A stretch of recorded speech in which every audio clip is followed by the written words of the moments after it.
ಎಲ್ಲರಿಗೂ ನಮಸ್ಕಾರ. ಪುಷ್ಪಾಸ್ ಕಿಚನ್ಗೆ ಸ್ವಾಗತ. ನಾಳೆ ವರಮಹಾಲಕ್ಷ್ಮಿ ಹಬ್ಬ ಅಲ್ರಿ, ಎಲ್ಲರೂ ಮನೆಯೊಳಗೆ ಭರ್ಜರಿಯಾಗಿರಿ ತಯಾರು ಮಾಡ್ಕೊತಿರ್ತೀರಲ್ಲ ವರಮಹಾಲಕ್ಷ್ಮಿ ಹಬ್ಬಕ್ಕೆ. ಈಗ ವರಮಹಾಲಕ್ಷ್ಮಿ ಹಬ್ಬಕ್ಕೆ ಸರಳವಾದ ವಿಧಾನದೊಳಗೆ ನೀವು ವರಮಹಾಲಕ್ಷ್ಮಿಗೆ ಸೀರೆ ಹೆಂಗೆ ಉಡಿಸೋದು ಅಂತೇಳಿ ನಾನು ನಿಮ್ಗೆ ತೋರಿಸ್ಕೊಡಕತ್ತೀನಿ. ಮೊದಲಿಗೆ ಸೀರೆನ ನೀಟಾಗಿ ಉದ್ದಕ್ಕೆ ಹಾಕ್ಕೊಳ್ರಿ. ಹಾಕ್ಕೊಂಡು ಈ ರೀತಿಯಾಗಿ ನೆರಿಗೆಗಳನ್ನು ಮಾಡ್ಕೊಂತ ಬರ್ರಿ ನಿಧಾನಕ್ಕೆ. ನೋಡಿ, ಈ ರೀತಿಯಾಗಿ ನೆರಿಗೆಗಳನ್ನು ಮಾಡ್ಕೊತ ಒಂದ್ರ ಮೇಲೆ ಒಂದು ಹಾಕ್ಕೊಂತ ನೀಟಾಗಿ ಮಾಡ್ಕೊಂಡು ಬರಬೇಕು.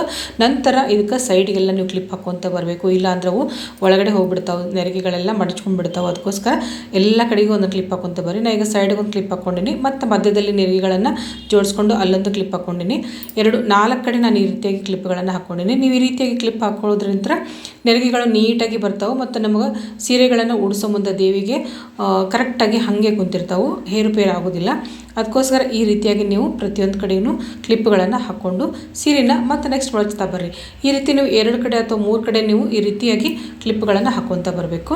ಅಂದರೆ ನಮ್ಗೆ ಸೀರೆನ ಮಡಚೋದಕ್ಕೆ ಬಹಳ ಸರಳವಾಗಿ ಆಗುತ್ತೆ. ನಾನು ಈ ರೀತಿ ಒಂದು ಕಡೆ ಒಂದು ಸೈಡ್ ಒಂದು 8 ತಿರುಗಿ ಆದ ತಕ್ಷಣ ಕ್ಲಿಪ್ ಹಾಕ್ಕೊಂಡೇನಿ, ಮತ್ತೊಂದು 8 ತಿರುಗಿ ಆದ ತಕ್ಷಣ ಮತ್ತೊಂದಿಷ್ಟು ಕ್ಲಿಪ್ ಹಾಕ್ಕೊಂಡೇನಿ. ನೋಡಿ, ಮತ್ತು ಈಗ ಮಾಡಿದ್ನೆಲ್ಲ ನೀರಿಗೆ ಅದಕ್ಕೆ ಮತ್ತೆ ನಾನು ಕ್ಲಿಪ್ಗಳನ್ನು ಹಾಕ್ಕೊಂಡೇನಿ ಈ ರೀತಿಯಾಗಿ. ನೋಡಿದ್ರಲ್ಲ, ಸೆಂಟ್ರೊಳಗೆ ಮತ್ತು ಸೈಡ್ಗೆ, ಅಂದರೆ ನಿಮ್ಗೆ ನೆರಿಗೆಗಳು ಸರಿಯಾಗಿ ನೀಟಾಗಿ ಕರೆಕ್ಟಾಗಿ ಬರ್ತಾವೆ. ಈಗ ಕಡೆ ಪ್ಲೇಟ್ಗಳನ್ನು ಮಾಡ್ಕೊಳ್ರಿ. ಸಣ್ಣದಾಗಿ ಬಾರ್ಡ್ರನ್ನ ಇಟ್ಕೊಳ್ರಿ. ನಂದು ಸ್ಯಾರಿ ಒಂದು ಕಡೆ ದೊಡ್ಡ ಬಾರ್ಡ್ರ್ ಮತ್ತು ಒಂದು ಕಡೆ ಸಣ್ಣ ಬಾರ್ಡ್ರ್ ಆಗಿಬಿಟ್ಟೈತಿ.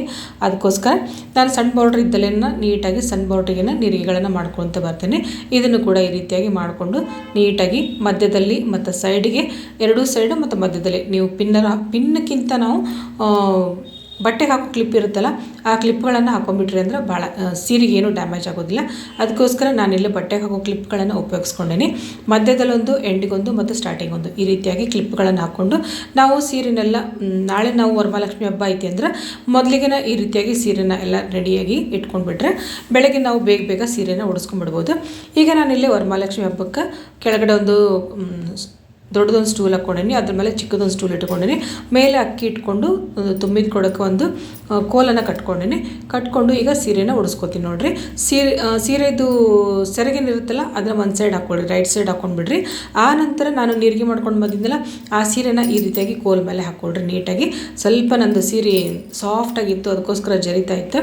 ನೀಟಾಗಿ ಈ ರೀತಿಯಾಗಿ ಹಾಕ್ಕೊಳ್ರಿ. ನೋಡಿ, ಈ ರೀತಿಯಾಗಿ ಹಾಕ್ಕೊಂಡು ಮಧ್ಯದಲ್ಲಿ ನಾವು ಪಿನ್ ಬೇಕಾದರೂ ಹಾಕ್ಕೋಬೋದು, ಇಲ್ಲಾಂದ್ರೆ ಹಂಗೆ ಬಿಟ್ಟರು ಬರ್ತೈತಿ. ಸೈಡಿಗೆ ಇದು ಬಾರ್ಡ್ರ್ ಇರುತ್ತಲ್ಲ, ಇದು ಕೋಲ್ ಮೇಲೆ ಸ್ವಲ್ಪ ಬಾರ್ಡ್ರನ್ನ ನೀಟಾಗಿ ಸರಿ ಮಾಡ್ಕೋಬೇಕಾಗತ್ತೆ. ಮಧ್ಯದಲ್ಲಿ ಈ ಕ್ಲಿಪ್ಗಳನ್ನೆಲ್ಲ ತೆಗೆದುಬಿಟ್ರಿ. ನೀಟಾಗಿ ಕ್ಲಿಪ್ಗಳನ್ನೆಲ್ಲ ತೆಗೆದುಬಿಟ್ರೆ ನಮ್ಗೆ ಮಧ್ಯದಲ್ಲಿ ಒಂದು ಪಿನ್ನನ್ನು ಸೇರಿಸ್ಕೊಂಡೆ ನಾನು. ಕೊಡ ಕಾಣಿಸೋದಿಲ್ಲ. ಈ ರೀತಿಯಾಗಿ ನಡುವೆ ಒಂದು ಪಿನ್ನನ್ನು ಹಾಕ್ಕೊಂಬಿಡ್ರಿ. ಹಾಕ್ಕೊಂಡು ನೆರಿಗೆಗಳನ್ನು ನೀಟಾಗಿ ಮಾಡ್ಕೊತ ಬರಬೇಕು. ಕ್ಲಿಪ್ಗಳನ್ನೆಲ್ಲ ತಕ್ಕೊಂಬಿಡ್ರಿ. ಎಲ್ಲನ ತಕ್ಕೊಂಡು ನೆರಿಗೆಗಳನ್ನು ನೀಟಾಗಿ ಹೊಂದಿಸ್ಕೊತ ಬರಬೇಕು. ಇದನ್ನು ಕೊಡೋದಿಂದ ಹಾಕ್ಕೊಳ್ರಿ. ಹಿಂದೆ ಹಾಕ್ಕೊಂಡು ನೆರಿಗೆಗಳನ್ನು, ನಂದು ಒಂದು ಸೈಡ್ ಫುಲ್ ದೊಡ್ಡ ಬಾರ್ಡ್ರು, ಒಂದು ಸೈಡ್ ಸ್ವಲ್ಪ ಸಣ್ಣ ಬಾರ್ಡ್ರ್ ಬಂದ್ಬಿಟ್ಟೈತಿ. ಅದಕ್ಕೋಸ್ಕರ ಸ್ವಲ್ಪ ಡಿಫ್ರೆಂಟಾಗಿ ಕಾಣಿಸ್ತೈತಿ ಸೀರೆ ಉಡಿಸಿರೋದು.